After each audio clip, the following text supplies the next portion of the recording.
بسم اللہ الرحمن الرحیم الرحمن علم القرآن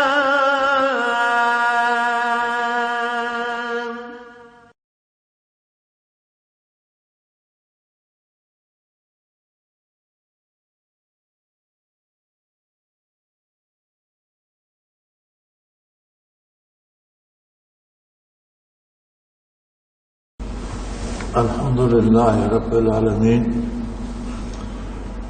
والصلاة والسلام علی حبیبہ محمد وآلہ وصحبہ اجمعین. اعوذ باللہ من الشیطان الرجیم. بسم اللہ الرحمن الرحیم. انما جزاء الذین یحاربون اللہ ورسولہ ویسعون فی الارض فسادا ان یقتلوا او یصلبوا او تقطع ایدیہم وارجلہم من خلاف او ينفوا من الارض ذلک لهم خزي في الدنيا ولهم في الآخرة عذاب عظیم.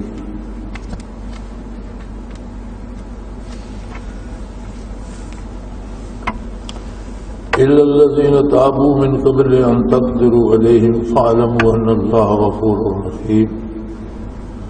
اللهم سبحانك لا علم لنا إلا ما علمتنا إنك أنت العليم الحكيم. مولاي صل وسلم دائما أبدا على حبيبك خير الخلق كلهم.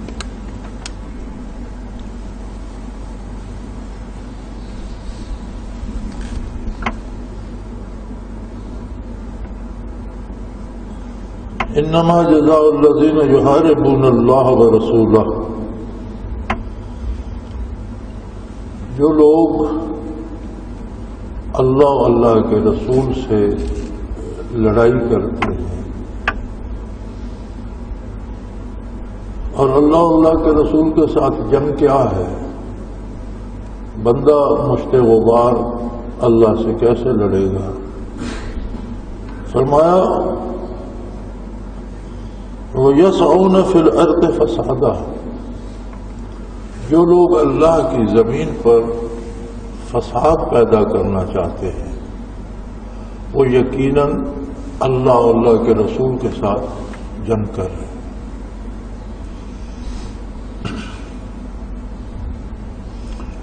انسانی مزاج ایسا ہے کہ یہ اپنے ہر کام کے لیے جواز تراشتا رہتا ہے. ہر آدمی جو خود کرتا ہے اسے صحیح سمجھتا ہے، جو دوسرا کرتا ہے اسے فساد کہتا ہے. تو اس طرح سے تو یہ متعین کرنا ممکن نہیں رہے گا کہ کون حق پر ہے اور کون حق پر نہیں ہے. یاد رکھیں، معیار حق اللہ کا کلام اور اللہ کا رسول ہے صلی اللہ علیہ وآلہ وسلم. جس کام کو رسول اللہ صلی اللہ علیہ وآلہ وسلم نے فساد کہا ہے وہ فساد ہے، جسے حضور نے حق کہا ہے وہ حق ہے. لہذا جو بھی احکام شریعت کی خلاف ورزی کرے گا وہ فساد کرنے والا ہے.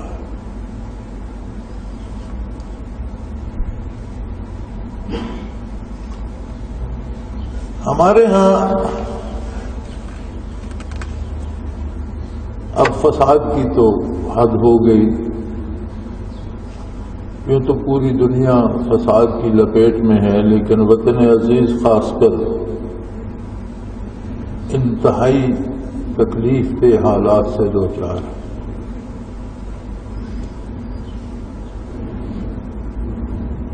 اب سمجھ نہیں آتی کہ ملک کے اندر جنگ چھڑی ہوئی ہے، اپنی فوج اپنے لوگوں سے لڑ رہی ہے. وہ لوگ کیا چاہتے ہیں، وہ کیوں فوج سے لڑ رہے ہیں، ان کا مطالبہ کیا ہے، فوج کیا چاہتی ہے، حکومت کیا چاہتی ہے، دونوں میں سے کون حق پر ہے؟ ان کا مارا جائے وہ کہتے ہیں ہمارا شہید ہے، ان کا مارا جائے یہ کہتے ہیں ہمارا شہید ہے۔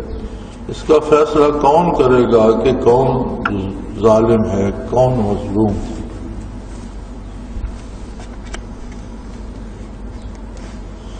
یہ بھی ایک بات یاد رکھنے کے قابل ہے کہ جب فساد ہوتا ہے، لڑائی ہوتی ہے، تو بہت سے لوگ لوٹ مار کے لیے یا اپنے ذاتی مفادات کے لیے اس میں شامل ہو جاتے ہیں۔ اس کی ذمہ داری بھی ان لوگوں پہ عائد ہوتی ہے جو فساد پیدا کرتے ہیں، جو فساد شروع کرتے ہیں تو انہیں موقع ملتا ہے۔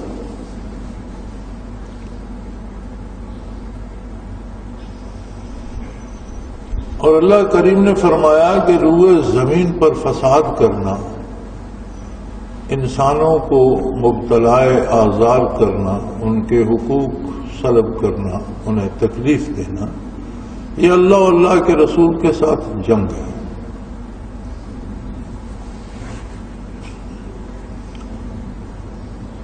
ہم ایک عجیب صورتحال میں پھنسے ہوئے ہیں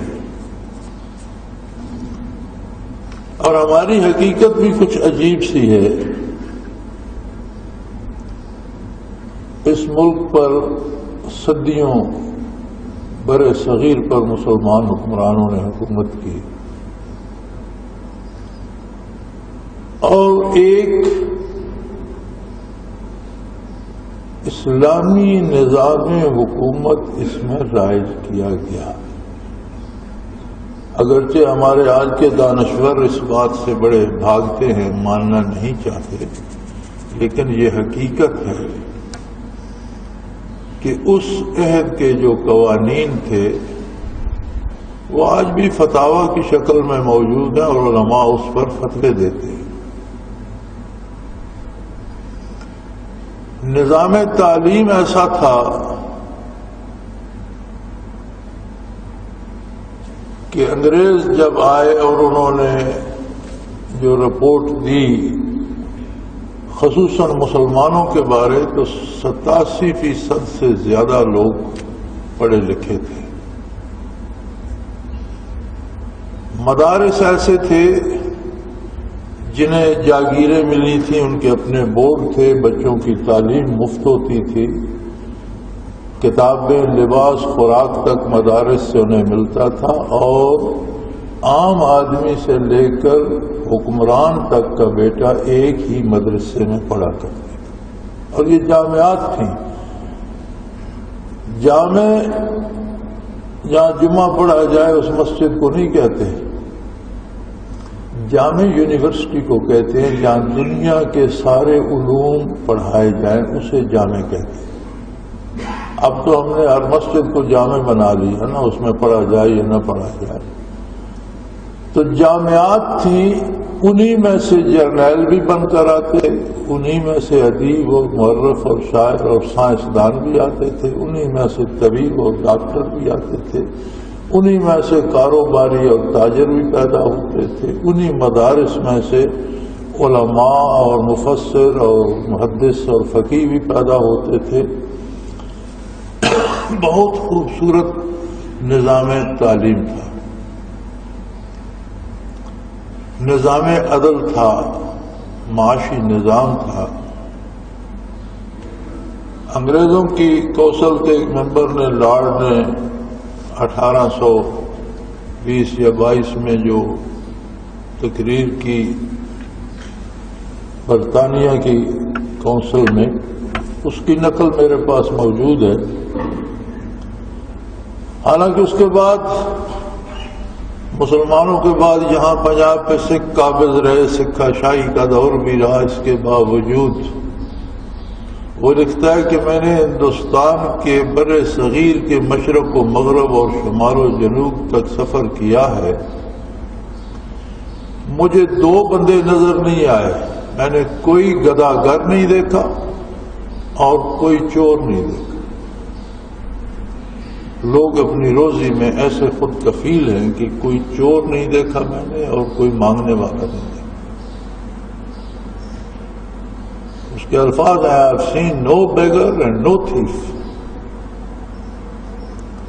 آگے وہ کہتے ہیں کہ ایسی قوم پر اور اتنی خوشحال قوم پر حکومت کرنا اور انہیں غلام بنانا یہ آسان کام نہیں ہے۔ اگر ہمیں انہیں غلام بنانا ہے تو ہمیں سب سے پہلے ان کا نظام تبدیل جو ہے، تعلیم جو ہے وہ تبدیل کرنا ہوگا، جو ان کی ریڑھ کی ہڈی ہے، اور ایسا نظام تعلیم دینا ہوگا جو ان کی نظروں میں ہمارے طور طریقوں کو بڑا عالی شان بتائے، اور جو ان کے اپنے آباء و اجداد کے اور شرعی اور اسلامی طریقے آ رہے ہیں ان کو کمتر کر دیں۔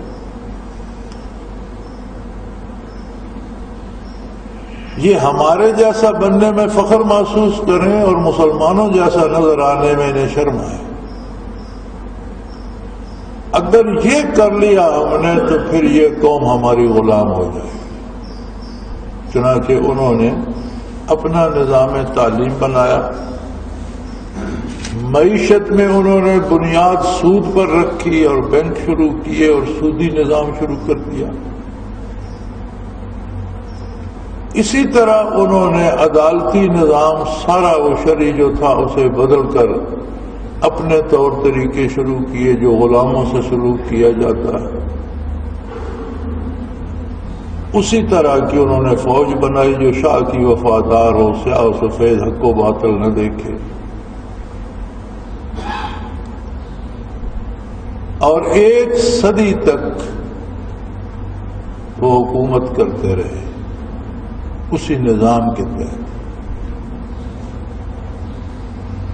رفتہ رفتہ مسلمان تو خیر شروع سے لے کر آخر تک ان کے خلاف کوششیں کرتے رہے، لیکن 1 صدی بعد ایک بین الاقوامی صورت بھی ایسی بن گئی اور ملکی صورت بھی ایسی بن گئی کہ انقلاب کے آثار بن گئے اور انگریزوں کو ملک چھوڑنا پڑا۔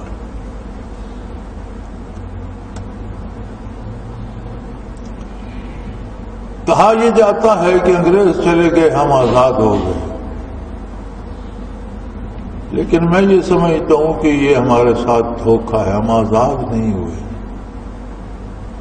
ہم آزاد تب ہوتے جب انگریز کا دیا ہوا نظام تعلیم بدل جاتا اور اپنا نئے سرے سے نظام تعلیم اپنے دین، اپنے عقیدے، اپنے مزاج، اپنی شریعت کے مطابق بناتے، اس میں دینی علوم بھی ہوتے، دنیاوی علوم بھی ہوتے۔ آزاد ہم تب ہوتے جب ہم اپنی عدلیہ بناتے جو ہمارے مزاج اور ہمارے عقیدے اور ایمان کے مطابق فیصلے کرتے۔ آزاد ہم تب ہوتے جب ہم اپنا معاشی نظام بناتے جو سود سے پاک ہوتا اور حلال طریقوں پہ ہوتا۔ ہوا یہ کہ انگریز کے جانے کے بعد سب کچھ وہی رہا اور ابھی تک سب کچھ وہی ہے، سارے قانون وہی ہیں، سارا نظام وہی ہے، نظام تعلیم وہی ہے، نظام معیشت وہی ہے، اور عدالتی نظام وہی ہے جو انگریز نے وضع کیا تھا، سیاسی اور فوجی نظام بھی وہی ہے جو انگریز نے وضع کیا۔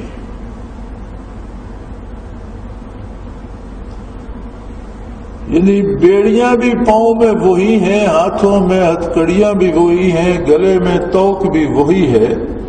ہوا یہ کہ انگریز چلا گیا اور وطن عزیز کے رہنے والے کچھ لوگ جو انگریزوں کے خدمت گزار تھے اور نواب اور نواب زادے اور سر اور خان بہادر اور جاگیریں مل گئی انہیں، اور وہ انگریز جاتے جاتے وہ زنجیر ان کے ہاتھ میں پکڑا گیا، قوم ویسے ہی اسی غلامی کی زنجیروں میں جکڑی ہوئی۔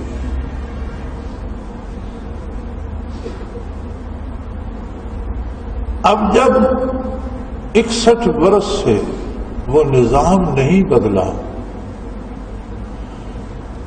تو اگر انگریز کے نظام کے خلاف ہمیشہ بغاوت ہوتی رہی تو میرا خیال ہے 61 برس بعد لوگ پھوٹ پڑے ہیں کہ یہ نظام نہیں چاہیے، اور اب یہ نظام دم توڑ رہا ہے۔ اب حکومت کہتی ہے کہ یہ جو کہتے ہیں یہ نظام نہیں چاہیے، یہ فسادی ہے. وہ کہتے ہیں کہ جنہوں نے کافرانہ نظام نافذ کر رکھا ہے یہ فسادی ہے. فیصلہ اللہ ہی کرے گا کہ کون فسادی ہے. دونوں نے اللہ کے پاس جانا ہے. بات بڑی واضح اور کوئی لڑائی نہیں ہے. اگر حکومت کو اس بات پہ اعتبار نہیں آتا تو حکومت پورے ملک میں اسلامی نظام نافذ کر دے، پھر دیکھتے ہیں کون بندوق اٹھا کر حکومت کے خلاف آتا ہے. حکومت انگریز کا نظام ختم کر دے اور پورے ملک میں بینکوں کو بلا سود کر دے، نظام تعلیم میں دین اور دنیا کی تعلیمات کو شامل کر کے خوبصورت سا گلدستہ بنا دے، ہر بچے کو، ہر امیر. یہ کون سا نظام ہے کہ امیروں کے بچے تو ایچیسن میں پڑھیں اور مری جا کر پڑھیں اور برنہال میں ایبٹاباد جا کر پڑھیں، وہاں سے انگلینڈ چلے جائیں، اور غریب کے بچے کو ٹاٹ اور بوری بھی نصیب نہ ہو، وہ دھوپ پہ بیٹھا ہو، درخت کے سائے میں بیٹھ کر پڑھے. یہ کون سا نظام ہے تعلیم؟ پھر ساری عمر پڑھتے جاؤ تو دو جملے لا الہ الا اللہ محمد الرسول اللہ کو نہیں سکھاتا. بڑے سے بڑے ڈاکٹر بن جاؤ، بڑے سے بڑے پروفیسر بن جاؤ، دو جملے بنیادی ایمان کے بھی اس پورے نظام میں نہیں ہیں. تو کیا حکمران ہمارے حکمران مسلمان، یہ ابھی عجیب جمہوریت ہے. جمہوریت کیا بلا ہے؟ یہ ہمارے سیاسی علماء بھی جمہوریت چلا رہے ہیں.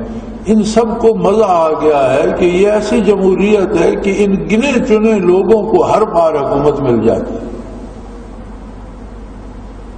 جمہوریت تو آپ تب کہتے کہ اس دفعہ نوابوں کی حکومت ہے، اگلی دفعہ الیکشن ہوئے تو غریب لوگ آگے آ گئے، کوئی کاشتکار آگے آ گئے، کوئی مزدور آ گیا، پتہ چلا بھی جمہوریت ہے، ہر ایک کو برابر کا حق ملتا ہے. یہ کون سی جمہوریت ہے کہ 15-20 خاندان ہیں ملک میں اور نصف قوم صدی سے پھر کر انہی کو اوپر لے آتی ہے؟ یہ عجیب جمہوریت ہے.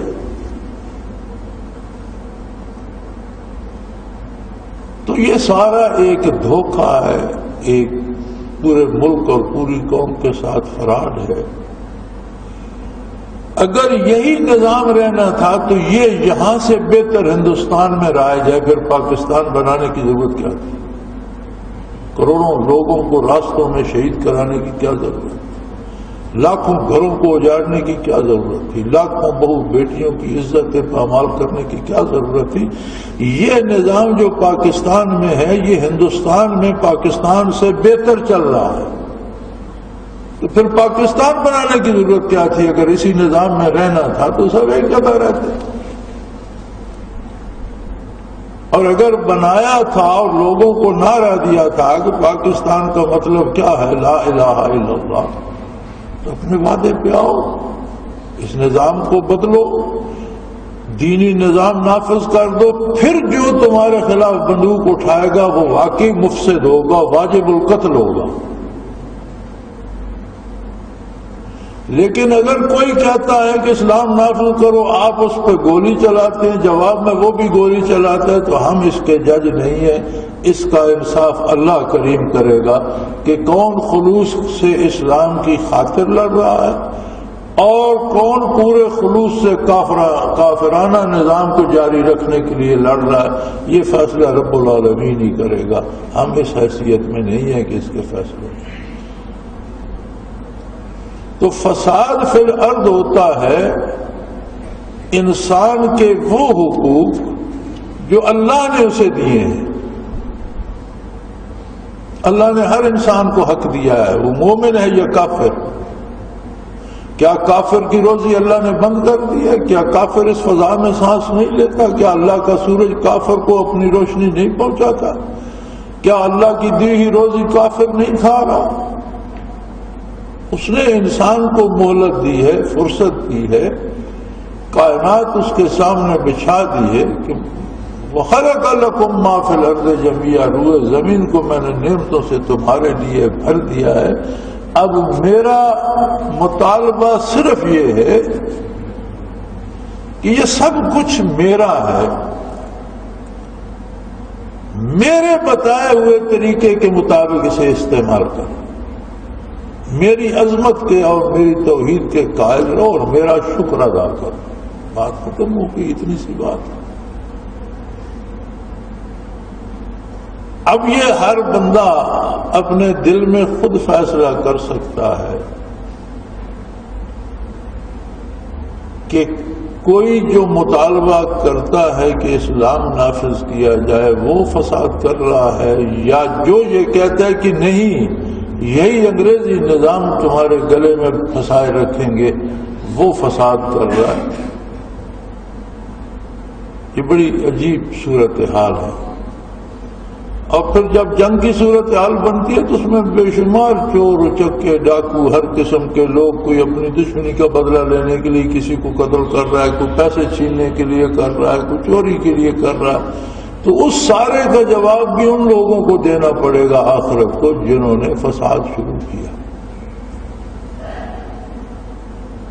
اللہ کریم نے اپنے نظام عدل میں دو طرح کی سزائیں رکھی ہیں۔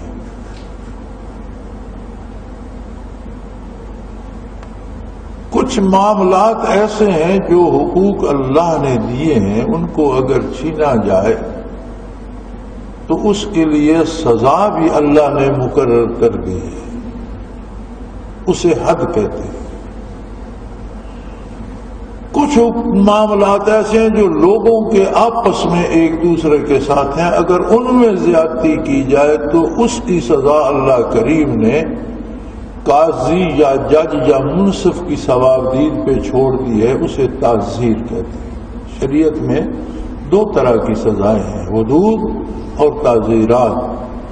حدود وہاں ہے جب بندے کو جو حق اللہ نے دیا ہے وہ چھینا جائے تو حد جاری ہوگی، اس کے لیے قاضی یا منصف یا جج صرف شہادت جمع کرے گا، گواہیاں لے گا، اگر جرم ثابت ہو گیا تو سزا وہ اپنی طرف سے نہیں دے سکتا، سزا اللہ نے مقرر کر دیا۔ جیسے اللہ نے جینے کا حق دیا ہر بندے کو، کافر کو بھی مومن کو۔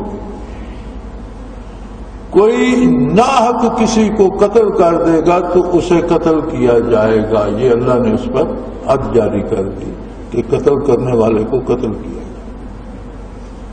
اسی طرح سے کوئی ڈاکہ کرتا ہے، کسی سے مال زبردستی چھینتا ہے، اس کی سزا مقرر کر دی کہ ایک طرف سے ہاتھ دوسری طرف سے پاؤں کاٹ دیا۔ کوئی چوری کرتا ہے، اس کو مال اللہ نے دیا ہے، اس کا حق ہے مال رکھنا، اللہ نے منع کیا ہے، وہ نہیں رہتا، اللہ نے سزا مقرر کر دی کہ چور کا ہاتھ کاٹ دیا جائے۔ یہ حدود ہے۔ اسی طرح کوئی ناجائز کسی کی عزت سے کھیلتا ہے، اس کے لیے سنسار کرنے کی سزا مقرر کر دی۔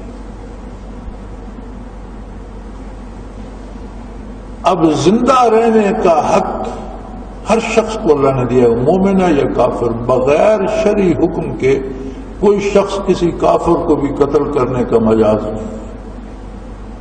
ہاں، اللہ جس نے جان دی ہے وہ واپس لے سکتا۔ دوسرا حق اللہ نے دیا ہر شخص کو عقیدہ رکھنے کا، وہ ایمان لائے اللہ اسے قبول فرماتا ہے، نہ لائے تو حساب آخرت میں ہوگا۔ میں اور آپ کسی کی گردن پر چھری رکھ کر نہیں کہہ سکتے کہ کلمہ پڑھو ورنہ گردن کاٹ دیں گے، یہ اس کا اور اللہ کا معاملہ۔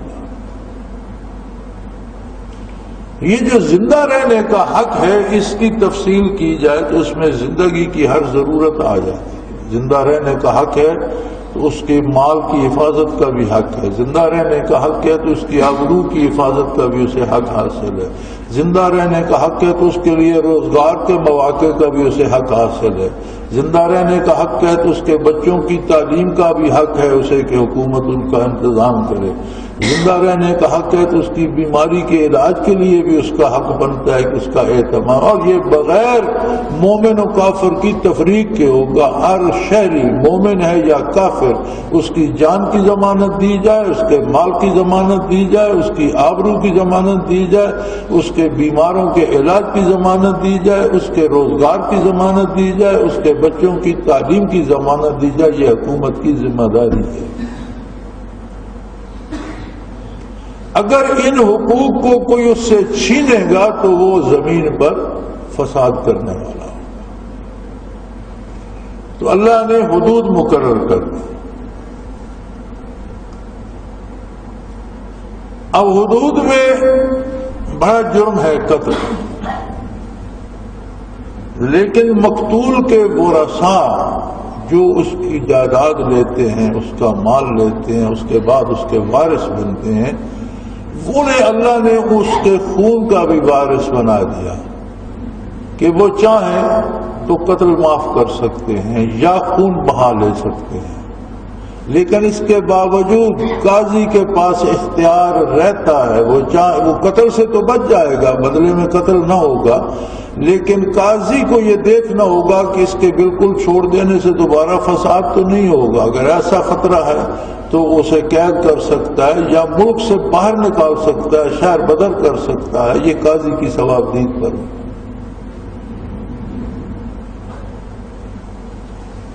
زنا، قتل، چوری، ڈاکہ، اس کے علاوہ جو جرائم ہیں ان کی سزا عدالت، منصف اور جج کی ثوابدید پہ اللہ نے چھوڑ دی، اسے تعزیرات کہتے ہیں۔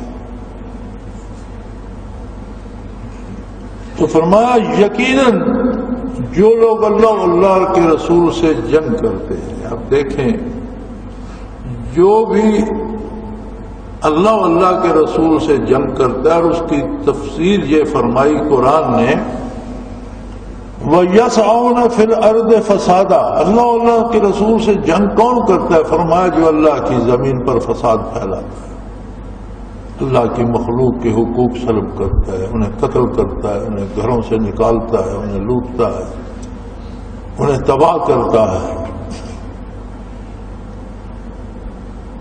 جو بھی یہ جرم کرے گا، جو اللہ کی مخلوق سے جنگ کر رہا ہے، انہیں ان پر ظلم کر رہا ہے، اس نے گویا اللہ سے اعلان جنگ کر رکھا ہے، اور اس کی سزا یہ ہے ان یقتلوا، ایسے لوگوں کو قتل کیا جائے۔ اگر اس نے قتل کا جرم کیا ہے تو اس کے بدلے میں اسے قتل کیا جائے، اور یصلبوا، یا انہیں پھانسی دی جائے، سزائے موت دی جائے، یا تلوار سے قتل کیے جائیں، یا انہیں سولی پہ لٹکایا جائے، اور تقطع ایدیہم وارجلہم من خلاف، یا ان کا ایک طرف کا ہاتھ اور دوسرے طرف کا پاؤں کاٹ دیا جائے، اور ینفوا من الارض، یا انہیں ملک سے نکال دیا جائے، ملک بدر کر دیا جائے۔ یہ قاضی کی ثوابدید پر ہے کہ وہ حالات، واقعات اور شہادتوں کے مطابق اسے سزا دے۔ اب ہمارے ہاں جو صورتحال بنی ہوئی ہے یہ بڑی عجیب ہے۔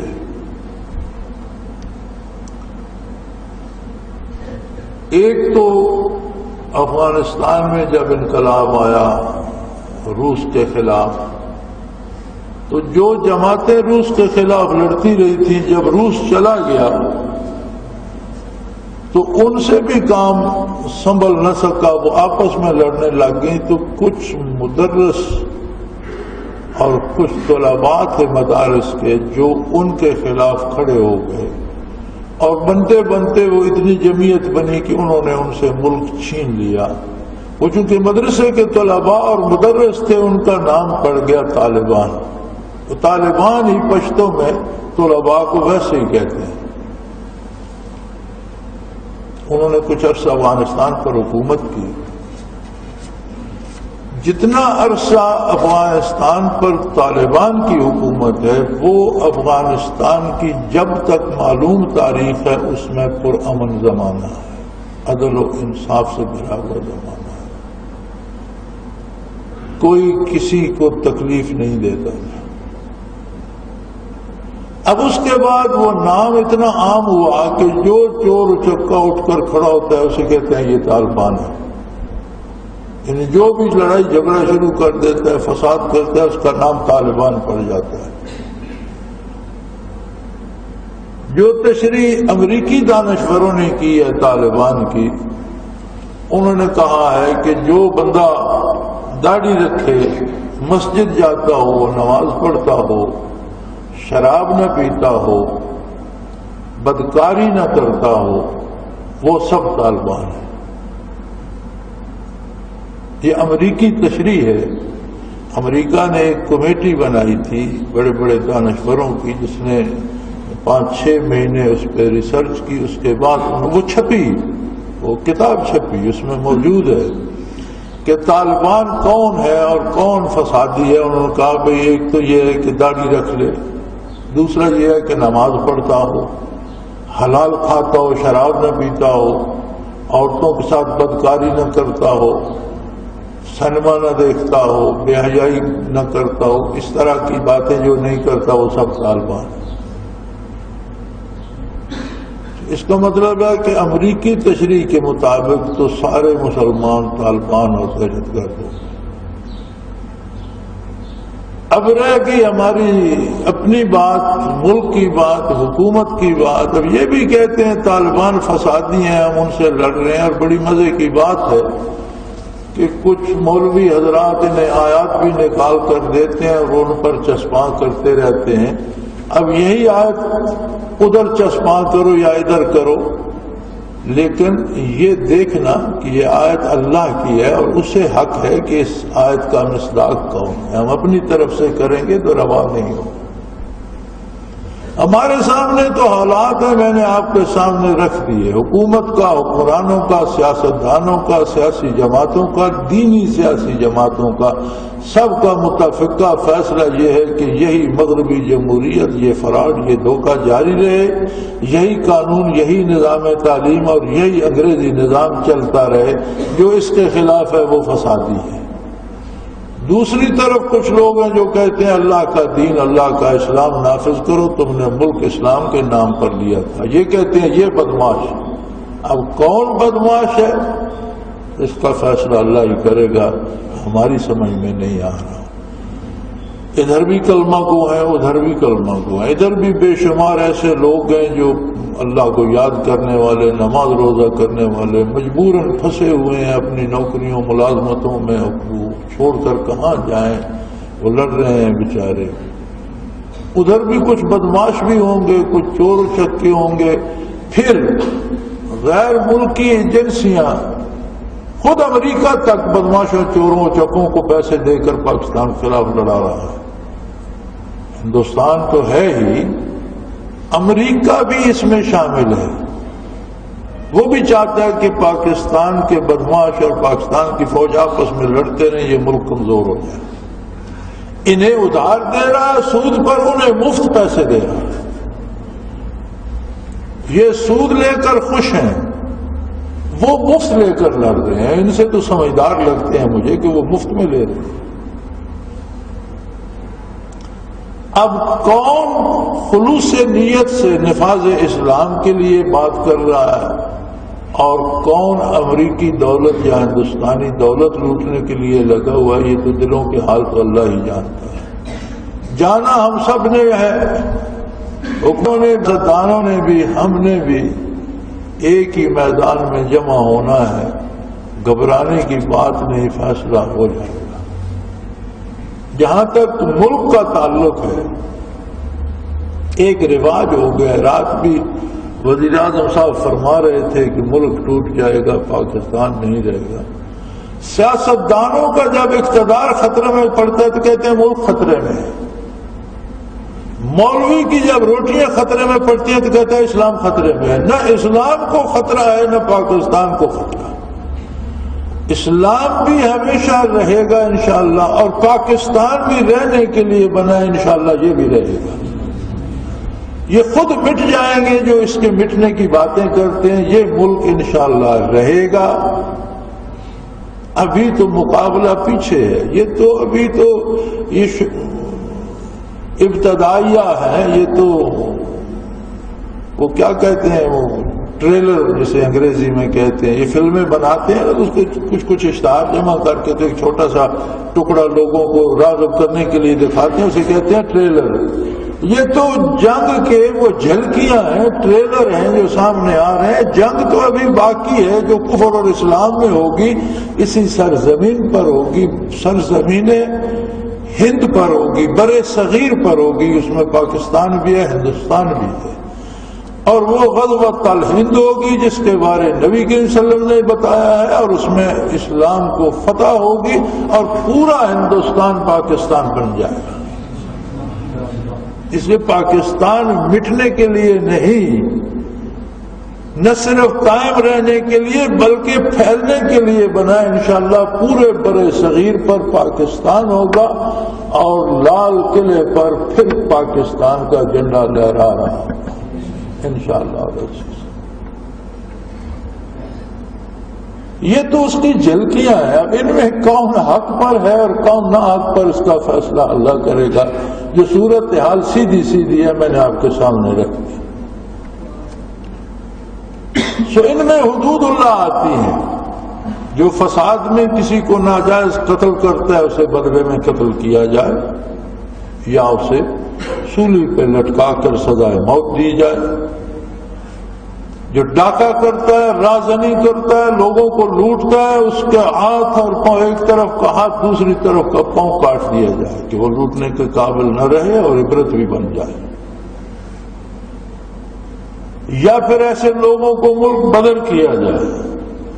ذالک لہم خزی فی الدنیا، یہ سزائیں، یہ حدود جو ہیں یہ انہیں دنیا میں ذلیل کرنے کے لیے جاری کی گئی ہیں کہ زندگی بھر محتاج ہو جائیں، سزائے موت پا جائیں، یا ہاتھ پاؤں کاٹ دیے جائیں تو بدنام بھی ہو جائیں اور محتاج بھی ہو جائیں، تاکہ عبرت کا سامان بن جائیں دوسروں کے لیے کہ امن عامہ میں خلل نہ ڈالا جائے۔ وَلَهُمْ فِي الْآخِرَةِ عَذَابٌ عَظِيمٌ، اور اس سے ان کا آخرت کا عذاب معاف نہیں ہوگا، بلکہ جب آخرت میں جائیں گے تو بہت بڑا عذاب ان پر مسلط کیا جائے گا، انہیں بہت سخت عذاب دیا جائے گا۔ جو اللہ کی حکومت میں، اللہ کی سلطنت میں، اللہ کی ریاست میں اپنی ریاست بنانا چاہتے تھے انہیں تباہ کیا جائے گا، عذاب دیا جائے گا۔ ہاں اللہ بڑا کریم ہے، پھر رعایت دے دی، فرمایا ہاں اِلَّا الَّذِينَ تَابُوا مِن قَبْلِ أَن تَقْدِرُوا عَلَيْهِمْ، کوئی جتنے گناہ بھی کر لے پکڑے جانے سے پہلے اسے خوف خدا دامنگیر ہو اور گوشے میں بیٹھ کر اللہ سے توبہ کر لے۔ توبہ کا مطلب ہے کہ پچھلا گناہ چھوڑ دے، آئندہ گناہ نہ کرے۔ فرمایا اگر قابو آ جائے، قابو آ کر تو پھر ہر کوئی توبہ کرتا ہے، وہ توبہ قبول نہیں ہوگی۔ قابو آنے سے پہلے توبہ کر لے تو فرمایا فَاعْلَمُوا، یہ گل بڑی یاد رکھنے کی ہے، یہ بات بڑے غور سے سن لو، خوب جان لو، ان اللہ غفور الرحیم، اللہ بخشنے والا اور رحم کرنے۔ کتنے گناہ کرنے کے بعد بھی اس کی بارگاہ میں آ جائے، آئندہ کا عہد کر لے نافرمانی نہ کرنے کا، تو پچھلے وہ معاف فرما دیتا ہے۔ وآخر دعوانا ان الحمدللہ رب العالمین۔ اللہ اللہ اللہ اللہ اللہ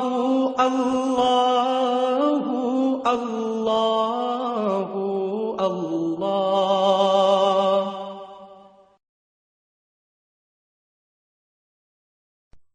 حضرت امیر محمد اکرم آبان مد ذلہ العالی دارالعرفان منارہ ضلع چکوال میں سالہ سال سے قرآن و حدیث کے اوپر خطابات کر رہے ہیں اور سلسلہ نقشبندیہ اویسیہ کے مطابق لوگوں کو ذکر الہی کی تربیت دے رہے ہیں۔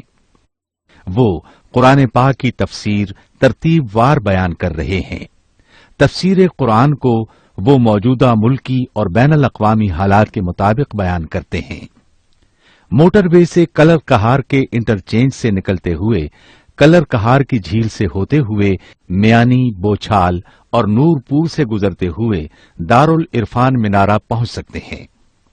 حضرت امیر محمد اکرم آبان نے بچیوں اور بچوں کی دینی اور دنیاوی تعلیم کے لیے سقارہ اکیڈمی کے نام سے ایک درسگاہ بھی قائم کی ہے، جس کا افتتاح ملک پاکستان کے صدر جنرل محمد ضیاء الحق نے اپنے دست مبارک سے کیا تھا۔